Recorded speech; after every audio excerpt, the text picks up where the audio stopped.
Hola y bienvenidos a un nuevo vídeo de nuestra serie de patrones de diseño en PHP. Hoy vamos a continuar con las factorías y en esta ocasión lo que vamos a ver es el Factory Method. Como podemos ver aquí en la definición, lo que nos dice es que, a diferencia de las factorías simples, podemos crear subclases que tengan diferentes comportamientos para crear nuestros objetos. Y también nos dice que es un patrón de diseño real porque cumple con la D de Solid, ¿vale? Que es la inversión de dependencias. No os preocupéis porque lo vamos a ver con el ejemplo, pero la ventaja que tiene el Factory Method es que vamos a poder crear o bien una clase abstracta o una interfaz para nuestras factorías, de tal modo que podamos crear subclases de la misma y poder crear nuestros objetos de una forma más dinámica. Vamos a empezar y lo primero que voy a hacer es dentro de la carpeta Factories, donde tenemos todos los ejemplos, va a ser crear una nueva carpeta y la voy a llamar Method. Y entonces ahora aquí voy a crear una carpeta para estructurar un poco todo, que se va a llamar Product. Y aquí dentro lo que voy a hacer es crear una interfaz que se va a llamar Product.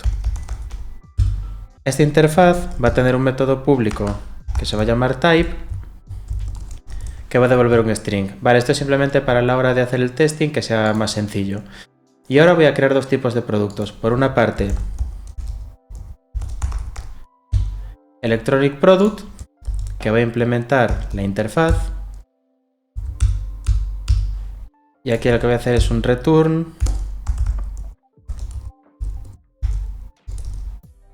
electronic y lo que voy a hacer es lo mismo para food product.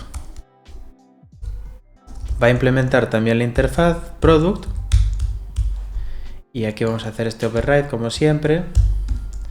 Y aquí lo que voy a hacer es un return food.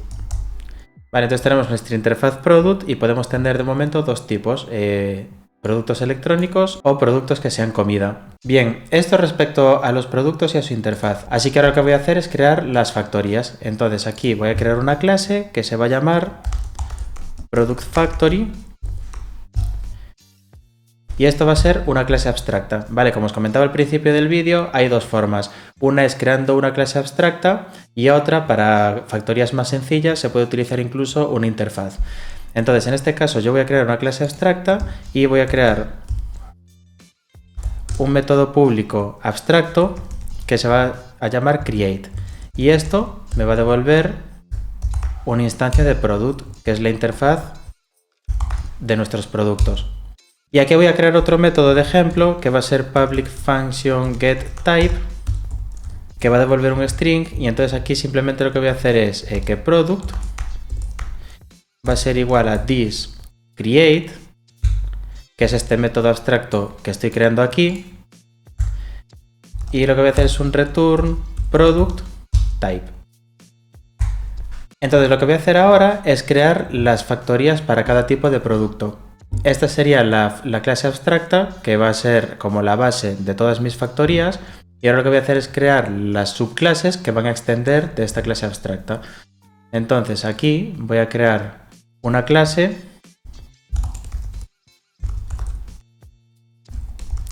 que se va a llamar Electronic Product Factory y esta clase va a extender de Product Factory.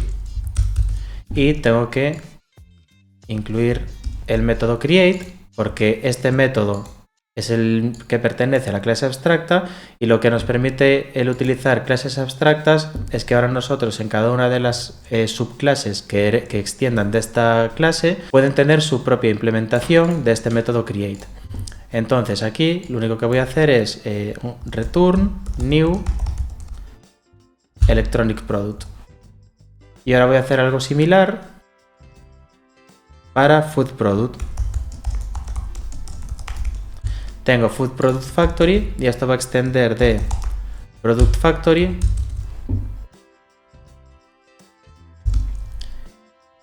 y aquí lo que voy a hacer es un return de new food product. Vale, un ejemplo muy sencillo. Entonces, ¿cómo funciona el Factory Method? Bueno, pues básicamente lo que veis es que tenemos aquí una interfaz que va a definir la estructura de nuestros productos. Luego podemos tener distintos tipos de productos y luego, por una parte, tenemos nuestro Product Factory, que es una clase abstracta en la que va a tener un método create que va a devolver una instancia de la interfaz.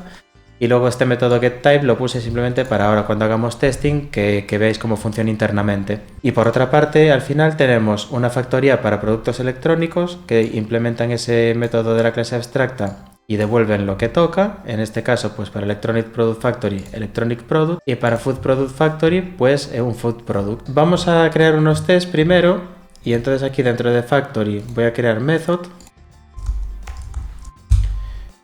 Y vamos a crear Factory Method Test.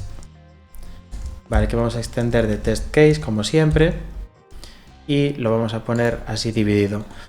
Entonces ahora yo aquí lo que puedo hacer es Test Electronic Product Factory, y aquí lo que voy a hacer es crear la factoría.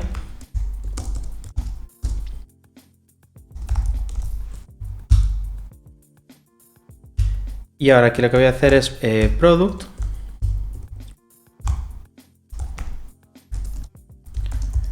factory create, y ahora aquí lo que puedo hacer es self assert, por ejemplo, instance of electronic product. Vale, simplemente voy a comprobar pues que la instancia de este producto que crea esta factoría sea de tipo electronic product. Si ejecuto este test, vamos a ver que funciona correctamente, pero vamos a ver un poco también el tema de ese método que había creado en el base class, este que tenemos aquí, el getType. Entonces, como este Electronic Product Factory extiende de esta clase abstracta, también tengo acceso a este método.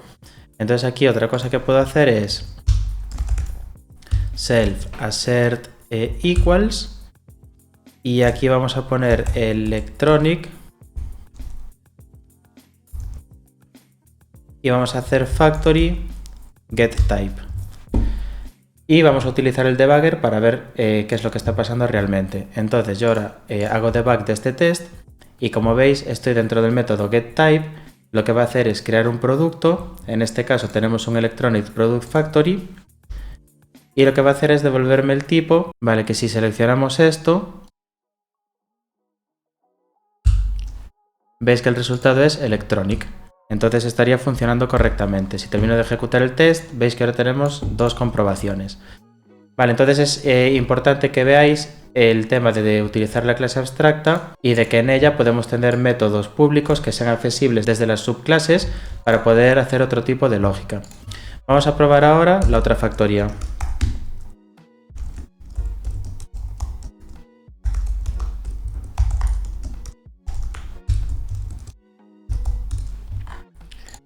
Vale, muy similar. Me creo la factoría.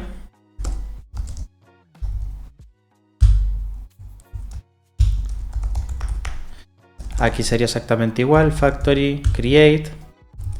Y aquí vamos a cambiar estas comprobaciones. Este sería food product. Y aquí food. Vale, si ejecuto este test, funcionaría correctamente. Vale, entonces esto es básicamente el factory method y cómo funciona. Como os comentaba al principio, hay dos formas de implementarla. Aquí, como podéis ver, para clases simples, en la clase abstracta se puede utilizar simplemente una interfaz. En este caso de aquí, fijaos, tenemos una interfaz logger y tenemos un file logger y un stdout logger. Vale, esto sería un logger que lo que va a hacer es mostrar mensajes en pantalla. Y esto lo que va a hacer es un logger que va a almacenar todos los logs que le pasemos en un archivo. Y luego tenemos una interfaz para el Logger Factory. Y como veis, hay una implementación concreta para el stdout Logger Factory con el método createLogger, que es el método de la interfaz, y otra para el file Logger Factory. Es un ejemplo muy similar, pero fijaos que aquí en vez de estar utilizando una clase abstracta, utilizo una interfaz. Entonces tenemos la interfaz Logger con el método log. Luego tenemos el stdout Logger, que lo que va a hacer es simplemente un eco del mensaje, porque lo que va a hacer es mostrarlo por pantalla. Y luego tenemos el file logger, que bueno, tiene un constructor que recibe la ruta donde queremos guardar el archivo, y lo que va a hacer es que cada vez que llamemos al método log es guardar en ese archivo el mensaje. Como veis, aquí está metiendo un salto de línea y haciendo un append, que es que cada vez va a ir metiendo el mensaje en una línea nueva dentro de ese archivo. Luego, por otra parte, en vez de tener la clase abstracta como vimos en nuestro ejemplo de Product Factory, tenemos una interfaz que tiene el método createLogger. Y después tenemos las implementaciones concretas. El stdout-logger factory, que lo que va a hacer es el método createLogger crear una instancia de este logger, y lo mismo para el logger factory, simplemente va a recibir el file path y lo que va a hacer es crear el file logger con ese file path. Y bueno, luego el testing también muy similar. Vale, entonces que sepáis que se puede hacer de las dos maneras. También comentaros que el utilizar una clase abstracta para el factory method a veces puede llevar a la confusión de que puede ser un abstract factory, pero vamos a ver que hay diferencias entre lo que es un factory method utilizando una clase abstracta o el abstract factory, que veremos en el siguiente vídeo. Y en principio esto es todo lo que os quería mostrar en este vídeo, así que nos vemos en el próximo.